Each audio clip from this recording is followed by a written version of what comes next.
and we'll get ready to rock and roll here. We'll start off with Deanna, and we will go to Victoria.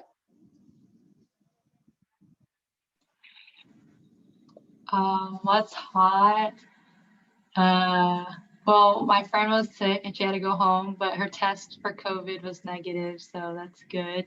That means I should be negative also.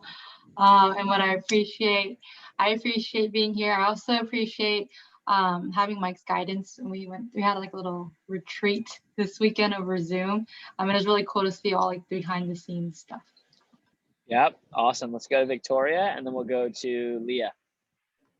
What's hot? I just finished all my midterms and I got straight A's on all of them, so I'm super excited about that.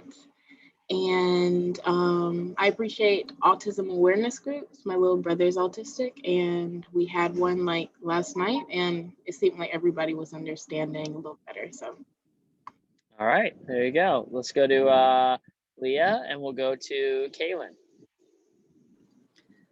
What's hot is, I just passed a culinary operations and facility management test that was really hard, so that's fun. What do I appreciate? I appreciate my manager, Alex. I'm on the phone with her right now trying to get some shit together. All right, let's go to Kaylin, and we'll go to Alyssa. What's hot is I got a 143 out of 150 on my speech. That's good.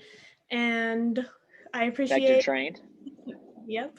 I appreciate my Zaxby's manager for dropping my phone off for me because I was rushing to get here to this meeting and I left it at work. So I thought you were done at Zaxby's. Oh, I put my 2 weeks notice in yesterday. Okay, cool. All right, let's go to Alyssa, and then let's go to Josh. What's hot is that it's pageant week at FIU, so that's fun, interesting. And what I appreciate is all my friends, because they've all been very supportive throughout the past couple weeks with school being super stressful, and they've helped me out a lot. Awesome. All right, let's go to Josh, and then we'll go to Spencer. So what's hot is I'm now 12 pounds down since I started with the gym. And what I appreciate is Cassie giving me the time and experience working with newer reps and trainees. Awesome. Getting a little pre-summer practice here. I like it. Let's go to Spencer. And then I think Madison, we skipped you, right? Cool. For what's hot, my dad, we're kind of renovating a old jacuzzi for our backyard. My dad's kind of fixing it up, and we're pretty much almost done with it, which is kind of sick. And then what do I appreciate? We'll keep it as a tradition here. Good health. We always appreciate good health. All right, let's go to Madison, and then Jonathan, you can wrap us up. So what's hot is I just signed a lease. So I will be moving to Tallahassee in August, and I can actually go to college there. And what I appreciate is Lindsay. She's helped me. It's been really stressful trying to figure out my new schedule and everything, and stuff isn't quite working out, but been there helping me sort it. So it's nice. Awesome. All righty, and let's wrap up. Jonathan, take us home. Yeah, what's hot is yesterday I got to spend some time with some very, very close friends of mine that, like all of us, we haven't hung out in like 2 years like that. So that was a lot of fun, really, really refreshing. And, what do I appreciate? Our AM team and the fun we're gonna have after this as well. So hey, there you go. You guys going out doing some fun tonight? And the Flanagans. I've been looking forward to that all week. It's the one thing getting through the week. See, I was the week there, and I can't even go. FaceTime, yeah, Kaylin. From there, we'll have to have you slide down to Miami at one point this summer for some. We're gonna FaceTime Kaylin tonight, and we're just gonna put her in a seat. I love that. All right, well, let's get ready to rock and roll, ladies and gents. It is our fourth assistant manager training call, 4 out of 6 until the second round of calls will start leading into the summertime, and things are exciting. I am outside right now here, and what may be our summer shrimp location. for those of you guys that hit the summer trip, which should be everybody, I'm actually in Cancun right now. I was in Tulum last week and had some unfortunate events that have led me to stay here for an extra 2 days. Kind of unfortunate. I mean, like I said, I think I can't complain. I'm in paradise still. And yeah, basically, I'll give you guys a quick rundown. But we lost keys, phones, wallets, and missed a flight, and all of that added up. It was basically a horrendous 24 hours trying to get out of this country. And then I had some important calls today, so we weren't able to leave today. So we had to schedule our flights for tomorrow. And while we were in Mexico, America passed a new law that you need a negative COVID test to get back into the country. So we took that on Saturday, and then it has to be within 3 days. So we couldn't leave on Monday. So we had to take another COVID test today, again, to be able to leave and confirm on our flights tomorrow. And then we have the DVM trip tomorrow. So it's been a little bit of a hectic couple days, but I'm out here scoping out our hotel locations for this upcoming summer trip. So, or something of that sort. I'm excited to dive in nonetheless today, guys, though, and really have an engaged call here for today. Today, we're going to be debriefing our championship results video. We're going to go over how to be an outstanding AM part 3, which is really about how do you, not only lead the way with CPO and personal sales, lead the way with recruiting and you're bringing PRs into the team. But the third part is is the support role. How do you be a good support person this upcoming summer with everything that's going on, and how do you support your district manager or pilot sales manager with what you do on a daily basis? So a couple of things I want to start off before we dive into a little bit of the debrief. I want to just give some expectations review and a couple different updates and hot updates for your notes today, as well as some calendar reviews and walkthroughs here as well. So first thing is open up your calendars. Okay. As everybody knows, as of yesterday, we started and kicked off our March Madness push. Now, for a lot of you all, you've already earned your assistant manager spots this summer. Okay. So for other people that will be happy on the AM opportunity call at 6 o'clock, this push is their opportunity to earn their spot. Okay. You already have your spot, but I really think this is the first opportunity to prove and show that you were the right choice and that you were able to lead in a sales capacity this summertime. I don't think you need to have a 10 grand push for March Madness in order for me to be confident in your role for the summertime. But, I would expect at least, hey, I know if you can do 2 to 3K in sales around your classes right now, that makes me confident that you're gonna be able to step up and do a 10 grand push for SC2 this summer. But if you can't find a way to sell a grand or two around 2 weeks, it makes me a lot less confident in your ability to do that. So, there isn't anything anyone on this group needs to earn, but this is really the time to lead the way. The rest of the AMs that are going to be hopping on this call all have to go out there and earn their spots, but I want this group to be the group that realistically should be leading the rest of the other part-time assistant managers and assistant manager interns that are going to be selected for our second round of acceptances. So that's happening now.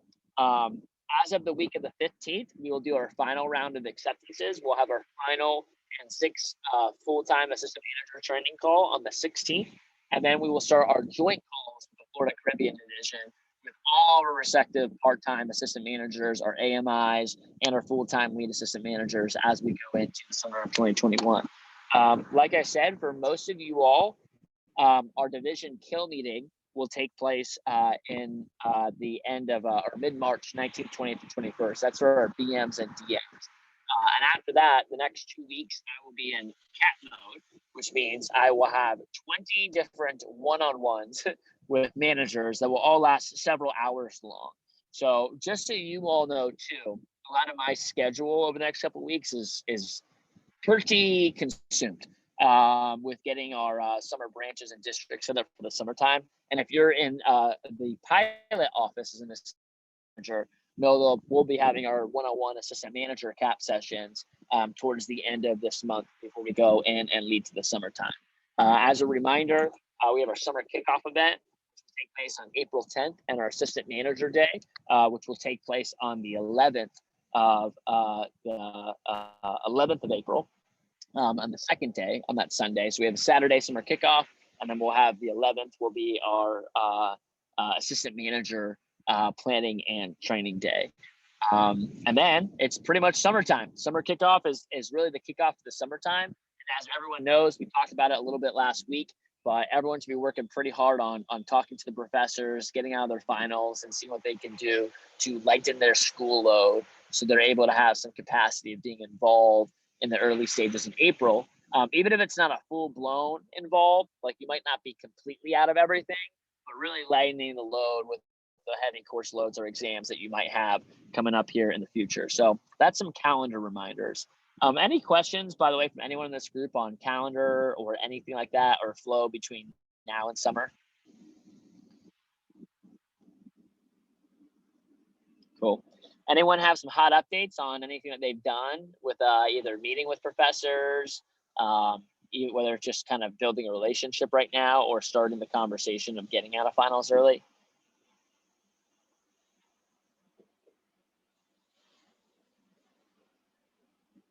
Cool.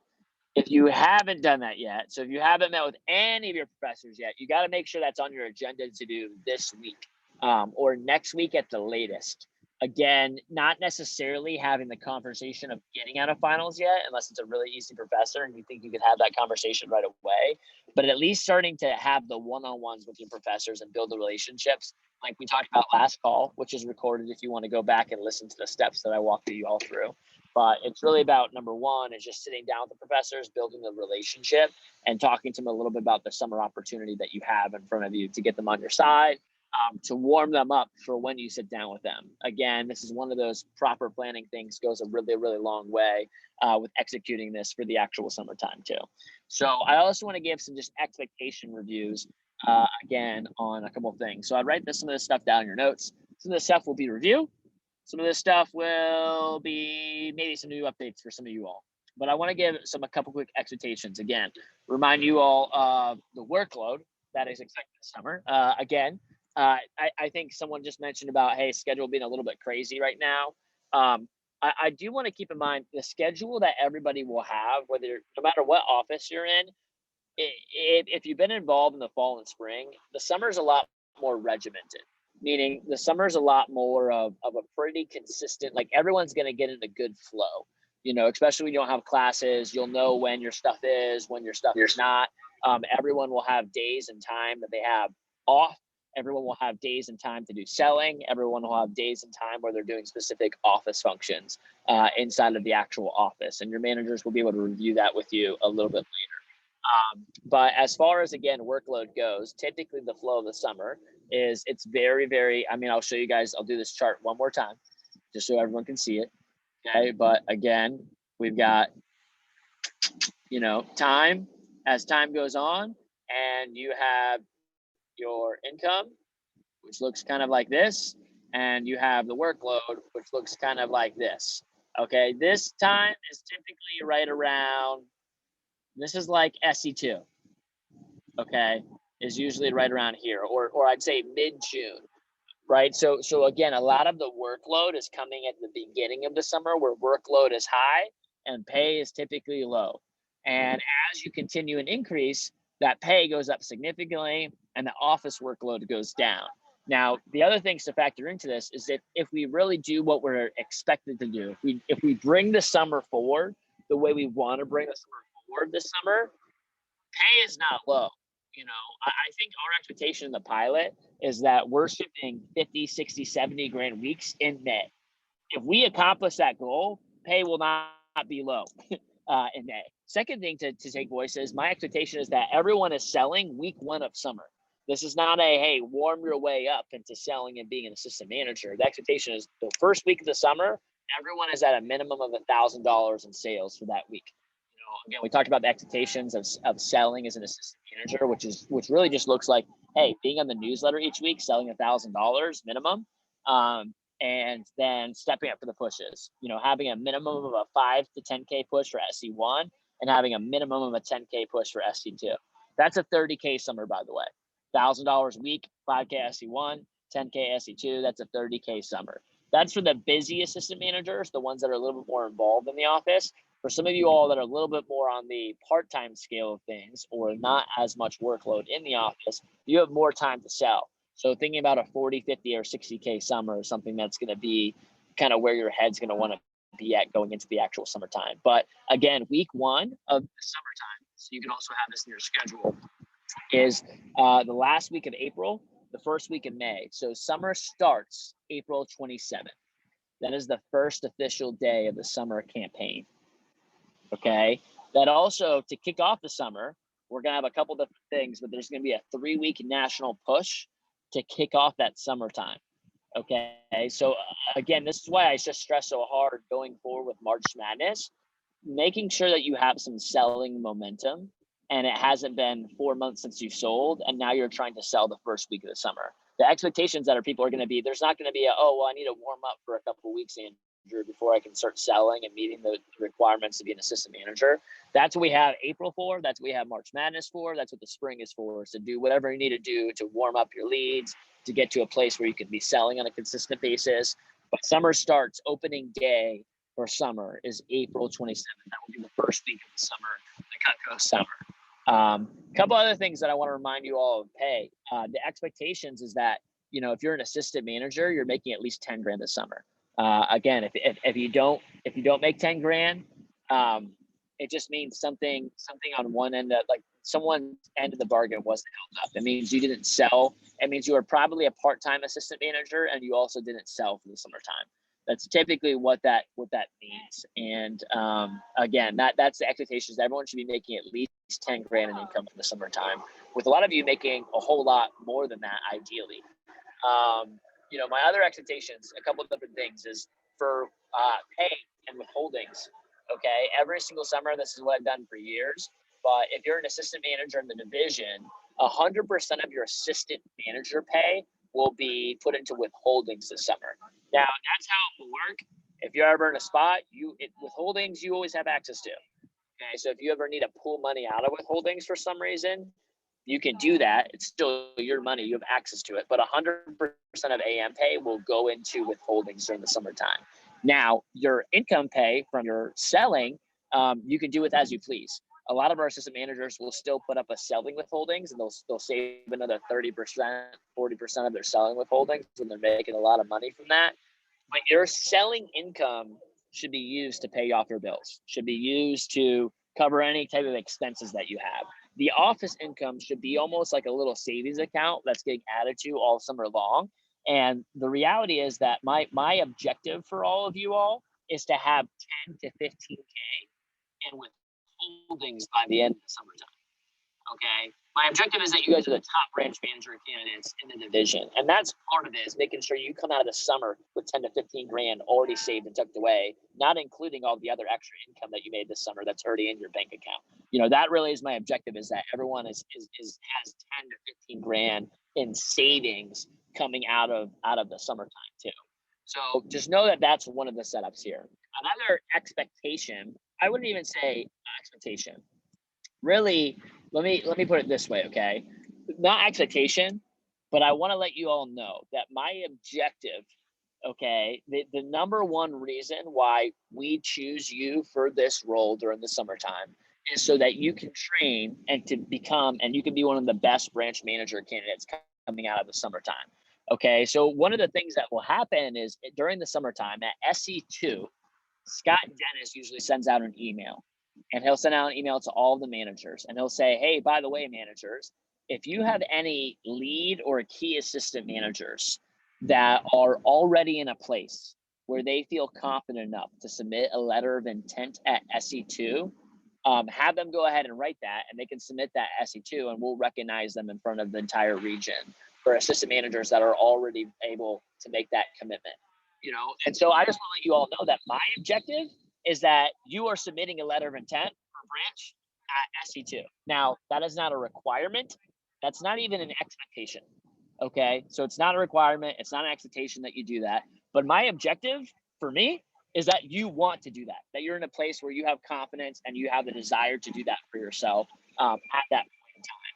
You know, so if that's what my objective is for you this summer, is my number one objective is for you to feel really confident and to be very trained for branch. What do you think your number one objective should be for this upcoming summer?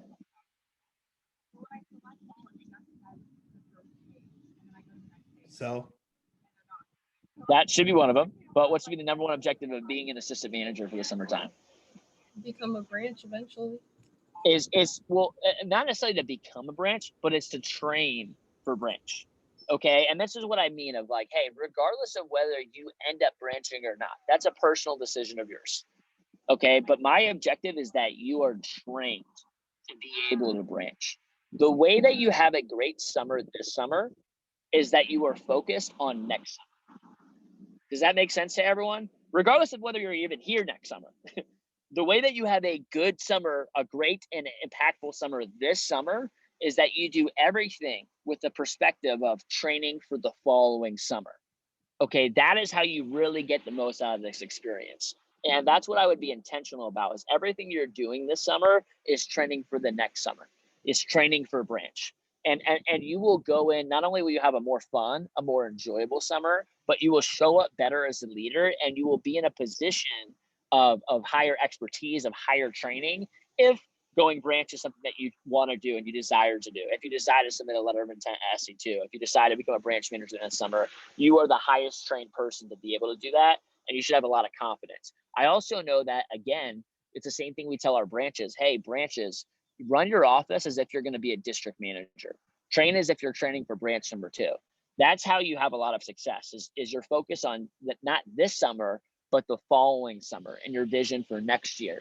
And you do things during the summer differently with the way that you show up, with the way that you train, with how engaged you are on calls and all sorts of things when you're thinking about the future versus thinking about the current situation. So that's really another objective that I have for you guys. Not an expectation, not a requirement, but that's how I want you all to be thinking as you actually go in and approach this upcoming summer.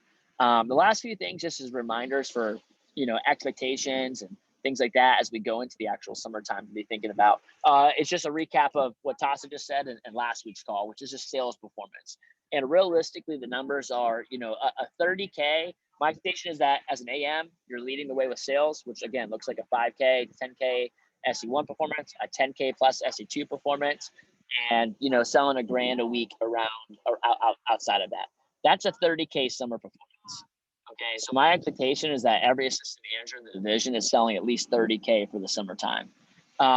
If you're more of a part-time AM, that should be the minimum floor. There should be assistant managers in our division that are dropping 40, 50, 60 grand this summer. We should have assistant managers in our division that are winning All-American scholarships this summer. So I do want to let you know 2 exciting updates for everybody. Okay, if you are in a situation where you're already thinking big about your summer sales performance, where you're thinking, okay, the road to 100K in career sales, how do I win a scholarship this summer? How do I make $30,000 to $40,000 in income this summer? How do I sell 40, 50, 60 grand this summer? 2 things that I want you to be in the loop about, okay? The first one is that Scott Dennis will be running you have to apply to even go to this event.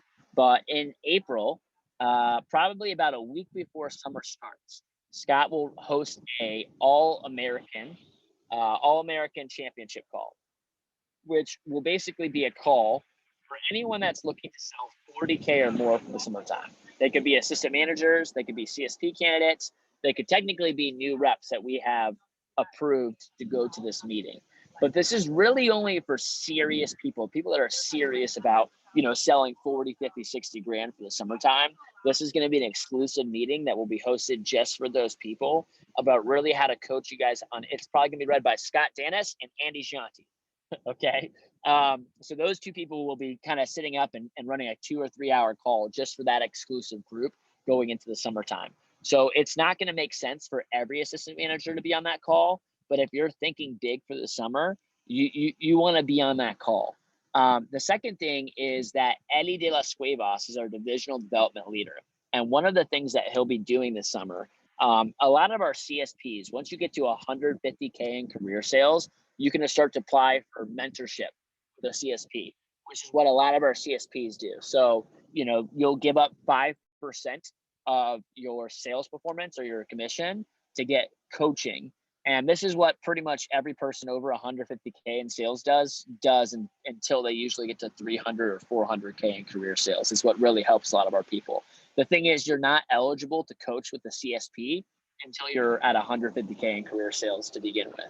But getting that coaching can really skyrocket your results. You know, at a certain point, even I'll just tell you this, a lot of your managers in the manager world are at 80K, 100K, 200K.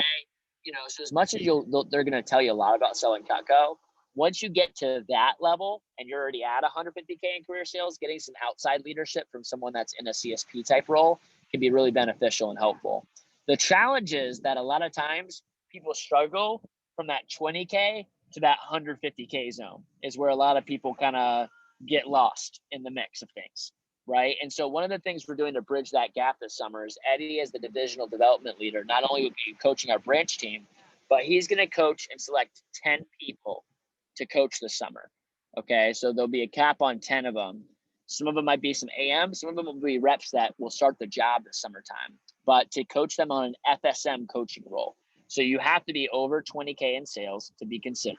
And it's really for people that are looking to be coached on their way to 100K in career sales. So same thing goes, if you're looking to be a performer this summer that's coached, that's selling 40K, 50K, 60K for the summertime, that's another program that you might want to look into. Is Eddie will be doing some specific coaching with people this summertime for people that are really looking to be gunners. So there'll be a weekly call for those individuals. You'll get a one-on-one call with Eddie as well, and you'll just have access to him for extra support and communication to really take your sales game up to the next level. There's a lot of basic stuff, but I'll tell you what, there's a lot there's a lot deeper levels of how good you can really get at selling our product. And how do you get to a place where, you know, you're selling 5 or 6K a week with a lot of ease? You know, that's what by the way, a lot of our CSPs, when you see them do $5 grand, $6 grand for the week, they didn't do 50 demos. They did like 15 or 20 demos. They're just really good at selling Cutco. You know, they're working just the same amount as you all. They're just really, really good at their jobs. You know, so getting some extra coaching and mentorship can be a good avenue for that. So just want to put those two things out there. If you're thinking big already, send me a message after this call if that's something that maybe you'd be interested in. Again, there is a fee for the coaching. You give up 5% of your CPO, but you have to be over 20K, which means you're making at least 35%. So you're still making over 30. Most of you all, though, if you're at 30K or 50K, you're already making 45 to 50%. So giving up 5% is something that's like you only give up a percentage if you're actually performing and if the coaching is actually helping you. And you usually would sell a whole lot. If you're not selling more from the coaching, then it doesn't make sense to keep coaching. But typically, you're selling a whole lot more, so you're making way more money by getting the actual coaching versus giving up any percent. And again, it's just kind of like look at what the CSPs, the people that make the most money from selling Cutco, do. And almost all of them are on some sort of even our best CSPs in the company, like people that are at $1 million in career sales, are typically coaching with people that are at $5 million in career sales. You know, so it's a pretty common thing of being able to get some extra mentorship and leadership from someone above you. If this is something that you're interested in, I really want to put this out to this group first. I expect that group of 10 people to probably be 4 or 5 different assistant managers looking to go for really big summers, and another 5 to 6 brand new reps that are at 20K in sales and looking to finish off the summer as scholarship winners for the summertime too. So any questions on any of that, guys? Cool. Anyone getting excited to hear about some of that stuff? Hopefully some of y'all. Cool. All right, guys, let's go into a little bit of a debrief on the assignment from this past week, which was, I believe, a video of me that I recorded for a talk on SLC. That was actually a talk recorded for 2000 and I believe 2017 or 2018 after, I think it was 2018, after our first $1 million year. And it was called Creating Championship Results. It was originally a message that I delivered at our Strategic Leadership Conference in Hollywood, Florida. And they lost the recording. So I re-recorded another version, which is why I was outside of my balcony at the time. They had a video team come over there and record that video for it. So I'd like to get some quick time, pull open your notes to that. And I think this is just a good video to help you get in the mentality of what creates a massive summer, what creates a championship type result summer. And so I'd like to spend maybe 5 to 10 minutes debriefing that. And And then we're going to go into our third section for today, which is how to be an outstanding assistant manager, part 3. So I'll open up the floor. Who would like to chime in and share first? Yeah, Gabriel. And then we'll go to Victoria. Well, something that really jumped out to me during the video is that you said that like working hard is like the foundation for having, championship results. But, as I watched the video, in my opinion, I really feel like having the championship mentality, first of all, is probably like the most important foundation, because that's what's going to like allow you to, push through and really put in the hard work to make everything else that comes after possible. So, yeah. Yep. Everything starts with your mentality, right? Number one. And to your point too, it's like, yeah, guys, working hard, like, look, there's a lot, it's not enough to just work hard. You have to work smart too. I say this a lot, but if the hardest working people, and there's a myth, right? There's a lot of people that say like, oh yeah, like, working, like all you have to do is work hard. Well, that's not true. Like, I know a lot of people, like, think about the people that work the hardest in the world, people that do labor jobs, construction workers, people in the military. Do they make the most money? Nope. So if the answer was just working hard, then the people that work the hardest would be the richest and the most successful. That's not necessarily true. Okay, you have to work smart too. However, I'll just tell you guys this right now. A lot of people, when they look at me and my success, they view Andrew Evans as this guy that has a whole lot of talent and is just good at so many different things. That's the outside perception that a lot of people have of me. That's not true at all. And if I could tell you about anything that people consider me good or talented at today, I was really bad at it when I started, including this job. Okay. All of you all pretty much did better with me at this job than I did. I sold $1,000 my first week doing 25 presentations. So put yourself in those shoes real quickly. 25 presentations in my fast start, sold $1,000 total. It took me a month on the job to sell my first set. The first set that I sold got canceled the next day. So I was about a month and a half, 2 months into the job, and at about $2,000 in career sales. Now I finished off the summer still at 20 grand that summer. A lot of it came through in the back end, but I worked really hard. As you can see my fast start, like I did 20 appointments around finals week, my senior year or my junior year of high school. So I was doing it around finals week, did 20 appointments. They weren't virtual, they were in person. So I was driving to all those houses all around Palm Beach County after my classes, in between them, and not even performing in high results. Same thing, when I was an assistant manager, I sucked at being an assistant manager. I sucked at pretty much everything I did in Cutco when I first started. But one thing that I realized is that, like, there was always a lot of people that were a lot more talented than I was at stuff. But I realized that at a young age, like, hey, if I can outwork people, right? If I can outwork other people, well, I'm going to be able to, with my work ethic, make up for any lapse in talent that I have.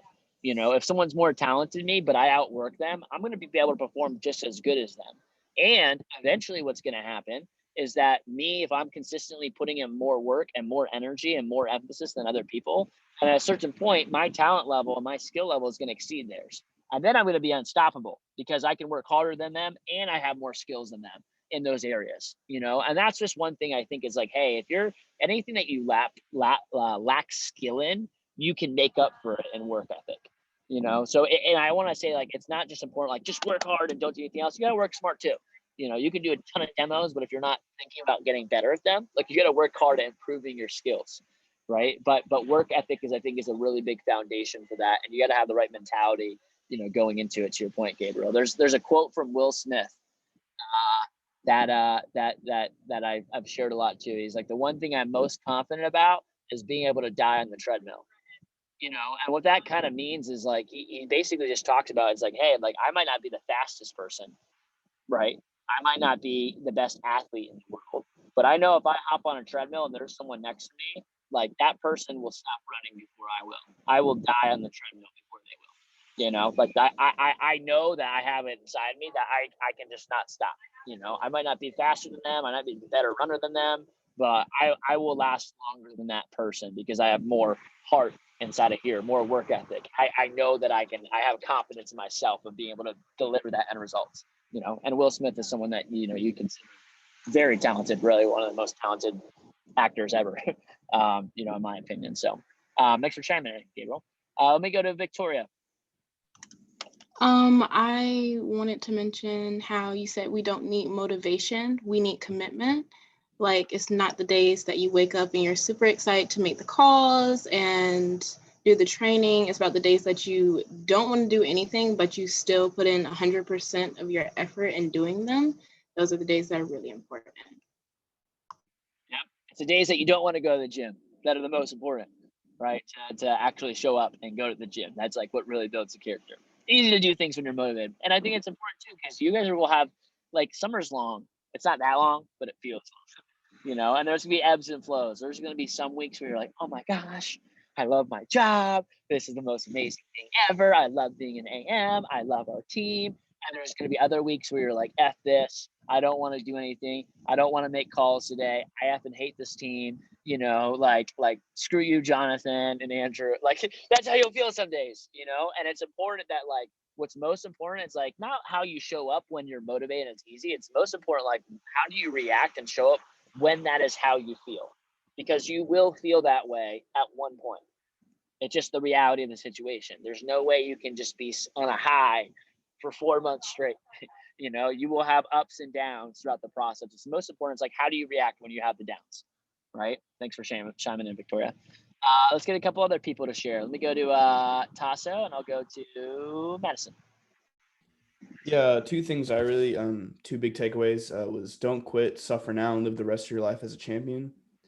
And don't stop when you're tired, stop when you have succeeded. Yes, sir.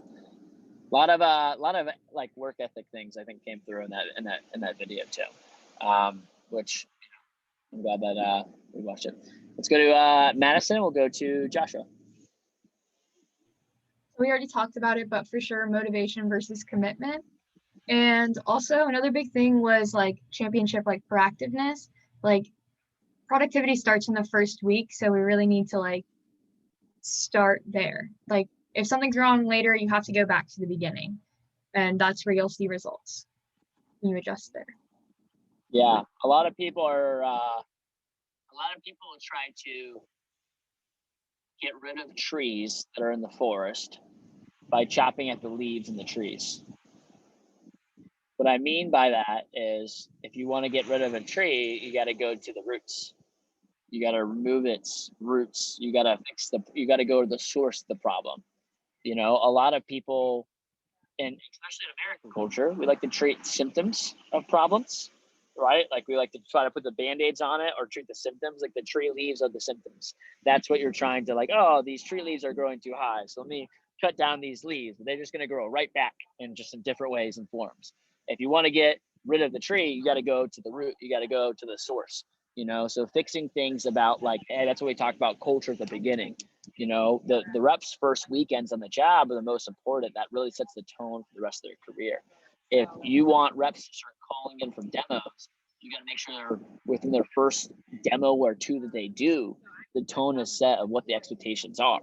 If you tell them, hey, this is expectations, and then they go 5 demos in a row without calling you, well, now this rep has been jacked up for the rest of their career. They're going to think, oh, it's okay to not call in for my demos, and I don't have to worry about it. Love that. Let's go to Josh. So one thing that really stuck out to me was pain and discipline and pain and regret, which basically is like, it's either way, you're gonna have either one. So might as well choose in the discipline rather than regret it later. Yep. And that is something that's also really true. It's like, everyone experiences pain, like you guys, everyone will experience pain this summer. And, you either have the pain of, like, a lot of you all have been through a tough push before. It's really bringing back to, like, if you think about an SE2 where you really pushed yourself, it's like you either feel the pain of pushing yourself, because there is pain in that. Like, it's not easy. It's not fun to actually push yourself and work really hard and expand your capacity. And there's some sort of, like, pain that comes from that, losing some sleep, being a little stressed out sometimes. Or you can quit and you can give up. And there's also a pain that comes from that. And it might be not as immediate, but it does come. And that pain lasts a whole lot longer. One pain lasts for 2 weeks and it's over. the other pain will live with you for the rest of your life. It doesn't go away. You always think about what if, or what if I would have committed, or what if I would have worked a little bit harder, or what if I would have not given up. You know, I if any of you guys have ever been in like a sports game where that like a championship game or something like that too, it's the same thing. It's like the pain of like pushing yourself during that game and like finishing off strong, and like you're tired, you're wheezing, you might puke, and you push yourself anyways, or the pain of, hey, like what would have happened if I didn't give up during that game? What would have happened if we were actually the state champions and I didn't kind of roll over and be like, I'm tired in the third quarter, and actually give it all my heart and soul? Like what would have happened? And you like live with that regret for a long time. I know I have a couple of those, and because of those, they've affected me so much so that I like remember that and how I show up in other things too, because I don't want to have that regret anymore. Yeah, Gabriel. I mean, what you were saying about, like just, giving up in the third quarter and stuff. I had that experience back in, almost a year ago. When we went to the state final for soccer last year, we started off losing 2-0, and, we had the chance to give up if we wanted to, but everybody, we the same thing happened every single game, like leading up to that. And we just decided, okay, we got over that so many times. We're not just going to like lose it all now. So we worked super, super hard and just kept going at it, and we ended up winning. So. Yep. It's like Mahomes' Super Bowl speech, not this year, but the previous year, right? The Chiefs, he pulled them back in. I think it was either halftime or the third quarter. And, he pulled it back in. It wasn't looking great. It was looking like they were going to lose. And he pulled and corralled the team together and said, hey, like, we're not done. This is not finished. We are going to win this. We are going to leave it all on the field. This championship is ours. I can feel it. There's still more left here on the table for us, and then they went out there and won the game, So I love that you guys are sharing that too. Anyone else want to chime in? Some other takeaways? Anything like tangible too or tactical that was given in the video, of just more less a lot of it was mentality, right? Anything less mentality wise? I think Deanna, you were raising your hand at one point, or maybe Kaylin, if you want to chime in. It's awesome. Yeah, Deanna. Well, I was gonna say like the first weekend thing as well. And how like you have to make sure that your reps understand that expectations create reality, whether it's good or bad. And so when they understand that, then they can have like more positive thoughts and then better results. And also that like the first few demos like sets the tone for the whole weekend and like their whole career too. Yeah, guys, expectations does create reality. It's really important that I think we understand that as managers, because number one, like I can just tell you, like our people that think they're going to go out and sell 10 grand, go out and sell 10 grand. People that think they're going to suck at the job and not have any results usually suck at the job and don't have any results. It's not about who they know. It's not about how good their customers are. It's not even about how good their demo is. It's just about what their expectations are, because that shows in their subconscious. It shows their body language. It shows their voice intonation. And that's really what affects the sale the most. I also want to let you guys know the same thing is true for managers, and I've been a culprit of this too, of what are your expectations for your reps? Are you like, here's the thing is that the second that you discount a rep and go, oh, this rep sucks, I don't want to take their calls anymore, they're not going to sell anything. Like, what are your expectations of their performance? Are you expecting them to sell? Do you think they're going to go out and actually sell a homemaker on this appointment? Or are you kind of just saying that? Because the reps can feel that from you too. That affects their confidence level. That affects their success level, is what your expectations are of their success, just as much as their own expectations. So making sure you're auditing, hey, what are my expectations of the team as well? Do I really think we're going to hit this goal? Do I really believe that we're going to go out and have success? Do I really believe this rep's going to go out and have a breakthrough right now? Or am I just saying that, but I actually expect them to fail? Right? What are your expectation levels at for your representatives as you actually go on the weekend? Anything else before we move on here, ladies and gents?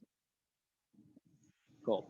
Are you guys getting some good takeaways from the last two videos that we've watched? Hopefully. Awesome. Like the head nods. All right, we're going to wrap up here. I'm probably going to try to end us a little bit early so I can prep for the AM call that's coming up in just a second. But I want to take a quick second to review how to be an outstanding assistant manager, part 3. So this is a good spot for your notes. And today's topic is on supporting your district manager and pilot sales manager. So, the first thing I think is this is your third objective as an AM. It's leading the way with personal sales. It's getting PRs in the team, your own personal PRs in the months of April and May. And then the last part is really how to be a support person. That means supporting the culture that we've had a lot of conversations about how to show up and support the culture, and also how to support your district manager and pilot sales manager. So your job, and Jonathan, I might want to have you chime in on a couple of things here too. Your job is to make the job of your DM or PSM easier. That's your job. Okay, Jonathan Castell's job is to make my job easier. That's his job.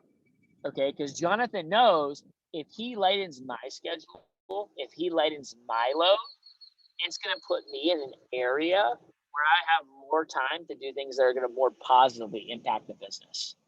Because if I'm stepping in and I'm the one fixing problems in the office, that's not really good for our office. That's actually a bad sign.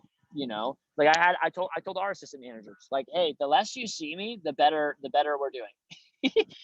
If I'm doing less things in the office, that's a good sign. That means the office is in a good spot. If you guys are seeing me in the office all the time, if I'm working extra longer hours in the office, that's probably not a good thing for anybody. That means everyone's making less money and I'm stepping in to fix problems versus working on the future. You know, if you think about a CEO, there's a CEO and there's a COO. The chief operations officer is the one running the show. The CEO is supposed to be thinking about the 6 months down the road, a year down the road, planning the future. You know, what are our future opportunities to do? The COO is the one steering and driving and managing the ship and making sure things happen. If the CEO has to step in and do the COO's job, what's happening now is the CEO is caught up in the day-to-day and they're not able to plan out the future. They're not able to set the company up for long-term success because they're so caught up in the current moment of fixing problems. You know, like the CEO is the captain of the ship. The COO is the first mate, the person that's actually running the ship and making sure that the CEO, like the captain, is the one that's saying, hey, we're going in this direction. This is where we need to go. We need to look out for this. And there's someone that's making sure that the ship is actually going in that direction. Is the first mate. You know, it's kind of a similar vibe to your DM and PSM. And to your relationship is you're the ones running the show. You're the ones making sure the operations are happening. That person should be directing and steering where things are going. If they're fixing problems, they're not going to be able to set up a massive SC2 push. They're not going to be able to corral and develop the next generation of leaders in your office. They're not going to be able to work and have those high flyer meetings with the best reps of the team because they're going to be too busy doing the makeup work and fixing the problems that are happening in the office. So the more that you can lighten the load of your manager, the more success your office is going to have, the more money that you will make. Okay. And that's how you really want to be thinking about things. It's like one thing I remember when Eli De La Suevas was my PSM and I showed up to the office one day and it was during a Sunday phone jam and he just kind of asked me to leave. And he's just like, Andrew, honestly, like, would you mind leaving? You're kind of like cramping our style. Like, we really don't need you here. Like, I'm sure you have better stuff to be working on right now. Like, I think we got this. Could you just leave the office? And I was like, yeah, sure, I guess. You know, but that was an example of Eddie doing things to protect my energy, and protect my time. You know, Eddie was also just another great example of this too. Of like Eddie would like you want to not only make the job easier, but protect the energy of your district manager. Okay, because your manager is going to be able to have the most powerful conversations. They should be sitting down with your top reps in your team and talking about, you know, hey, how do we take you, Johnny Rep, from, you know, you just had a 10K fast start. How do I coach you to have a $50,000 summer performance? That's the conversations they should be having. Not, hey, Jonathan, let me take up your time right now. There's this rep that's bugging me and asking me questions about base pay, or there's this rep that wants to quit on the team. They've never even sold anything. Can you talk to them for 45 minutes about not quitting? So you can talk to this rep that's never brought any value to our team in office. Can you sit down and take 45 minutes out of your schedule to have a conversation with them so that, because I don't know how to have a conversation about them. I don't know what to do. Right. So it's like, hey, Jonathan's time could probably be spent booking 5 PRs for the office and setting up some studs for the training. You know, it could probably be spent coaching our very, very top people. It could probably be spent getting some on the phone and doing some more recruiting. You know, so again, you want to put them into the most high value activities. So that means if there's something that's like low value work, it's like make sure you're protecting the energy of your manager. You know, that's one thing that Eddie would do is like when we were in the office, I mean, literally like I'd be at the phone jam desk driving the results, and Eddie would be like the phone jam Lord guard. Like if someone would stand up and ask a question and they'd start walking over to me, Eddie would stop them. I'd be like, hey, come over here. What's your question?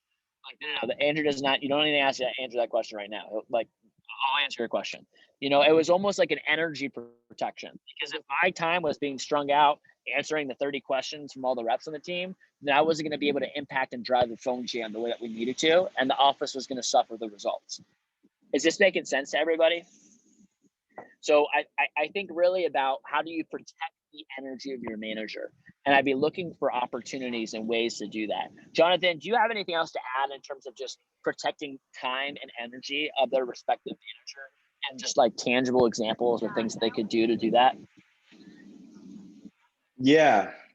So respecting the time. Well, first thing I want to comment on, you know, just building them up. When you were talking about, you know, your job is to make your PSM or DVM or DM or whatever better. You know, for one, that comes with also like just building them up, making sure that like whenever you're speaking about them, it's in a positive, very, very positive light as well. There's been times where I've heard like managers speaking about reps, speaking to reps, you know, like in a very, very casual setting about other managers, which what that does realistically is it just brings down just the overall respect in the office. And if the respect is just brought down, you know, if a rep doesn't respect me at that same high level, then whatever impact, whatever coaching or value that I'm going to try and provide for them, they're not going to care. You know, so that's first things first, because that just allows coaching to be a whole lot easier for myself or Andrew and anybody else in that position. As far as protect the energy of the office, I mean, you know, I really think about putting yourself in the state of mind in which you're treating the office as your own, you know, and something that Andrew brought up earlier was like, hey, this summer, you know, as an AM, your AM summer, especially like in a DMF, especially in the pilot, by the way, is to prepare you to branch. The best way you prepare to branch is to run the office as if it's your own office.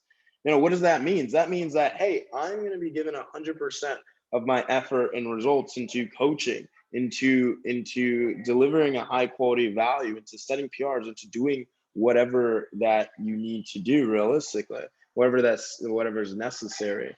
And basically, if you have that mentality and you're doing those actions, that takes off a lot of stress and a lot of pressure off of your manager. And realistically, what that does is that allows them to be more open, to give more time to you, to give more time to top reps, to give more time to develop culture and leaders into the business as well. So let me give you an example of some things that would take away your manager's energy.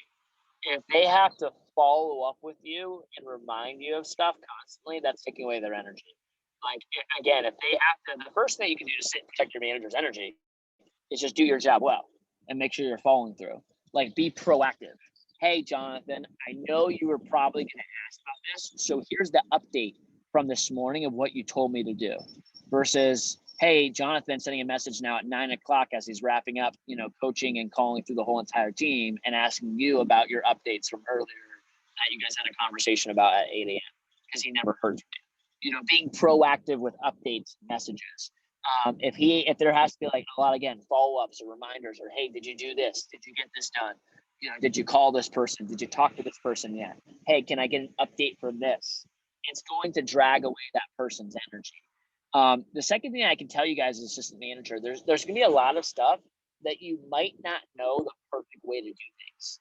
And to be honest, if your district manager did it instead, they'd probably do it better. And just so you guys know, for pretty much all of you, anything that you're going to do, your district manager or PSM would probably do a better job than you would at that activity because they've just been more experienced. Okay. But the reality is that I want you guys to hear this. I would much rather an assistant manager pull the trigger on something, do something, and do it the wrong way than not do anything because I was waiting around to hear the right way to do it from my manager. You know, like, oh, I didn't do anything because I wasn't really sure if I was going to do it the right way. I wanted to ask you first. I would much rather hear an assistant manager go, hey, I did this. This rep asked me this question. This is what I went ahead and told them. I'm not sure if that's the right way to do it or if I did that the right way or handled that scenario, but like I just did it. Like, let me know if I should do something differently in the future. Much better response than, hey, Jonathan, this person asked this question. I didn't know what to tell them, so I told them to reach out to you. You know, so again, just it's better to do things like execute and do it the wrong way than wait around to execute and do nothing. Does that make sense to everyone? Cool. Last thing that I have on this topic is just I'll write down being a thermostat versus being a thermometer. Another way of saying this is a problem solver or a problem reporter. When you think about a thermostat, okay, or a thermometer does what? Tells you the what? Tells you the temperature. Tells you the temperature. Tells you what the temperature is. Doesn't change it, doesn't affect it. It just tells you what the temperature is. What does a thermostat do though? Sets the temperature. Sets the temperature. Tells you what the temperature is and can actively change the temperature. Okay, that's the difference between a problem reporter and a problem solver. Are you the thermostat or are you a thermometer? Right? Are you the problem reporter? Are you the person that tells, hey, this is the problem in the office. Hey, this is going wrong. This is not right. Here's what the problems are. Or are you the person that's like, hey, Jonathan, I realized we had a problem with this, so this is what I did to go ahead and change some things or to go ahead and make some adjustments. I noticed this, so this is what I'm doing now to actively change that temperature. Hey, I think we have a problem with culture in our office, Jonathan. We need to fix it. Or, hey, Jonathan, I think I have a problem with culture in our office. I'm going to have a little hoorah meeting with my mini team on Wednesday night to kind of reset the tone with them culture-wise. You know, I'm just giving you guys different examples. The difference between being a problem reporter and a problem solver. And maybe your solution to the problem is not perfect. It probably won't be. You know, there's probably better ways to do things. That's part of the learning experience. You know, I'll tell you guys what, I will never get mad at somebody for doing something and just doing it the wrong way. At least you did something, you know, but it's a lot more frustrating to hear that, like, okay, there was a problem and you did nothing about it. And now I'm finding out and now I have something else on my plate to have to deal with. Versus, oh, you made the wrong choice. That's okay. We can talk about it. We'll adjust for the future. You know, it's like, I probably would have said this instead, but we'll fix it. No big deal. At least you did something. At least you made a decision. You know, so looking for opportunities to save your manager time, looking for opportunities to save your manager energy. Again, this will just result in higher sales, higher income from everybody in the office, more fun, more energy for everybody on the team, and you'll have more success along it as well. So it's 5:58. Hey, last question is, I know there's some people that have had trouble making it onto some of these calls. I'm wondering if does anyone have any other suggestions at another time? I mean, we can keep running at the same time. I just know there's at least 3 people right now, Eric, Jada, and Isa, that all have class at this call time. So I'm just wondering if there's maybe, you know, if we push this call back, there's no AM opportunity call next week.